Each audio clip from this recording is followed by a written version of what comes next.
So I want to thank our friends at the Sprott Foundation, your generous support of our work in Ukraine for this ugly war. We're so appreciative of it. We promised you that we would be getting people food and comfort food, and that's what we've done. So inside Ukraine, we have set up in Lviv a community kitchen.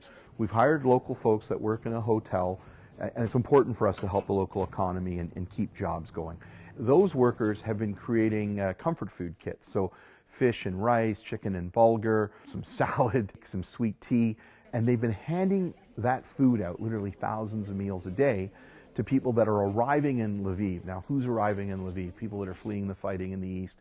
They are arriving with basically the clothes on their back, and if they're lucky, maybe a suitcase. So for us to be able to provide them that comfort food and feed them is a great thing, because they then have to decide, are they going to cross a border and become refugees?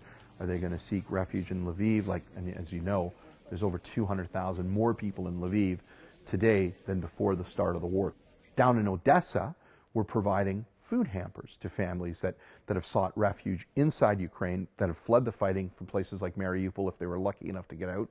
And up in Chernivtsi, we're doing the same thing as well. So our teams that are in Romania, every day they're packing these food hampers, and every week we're pushing out 500 to 1,000 food hampers that go into the Chernivtsi region that then go to families that are seeking refuge there. And then in Moldova, we've been making these food kits for the families, and we've been signing families up. So about 400,000 refugees entered Moldova, 300,000 carried on and left and went further into Germany.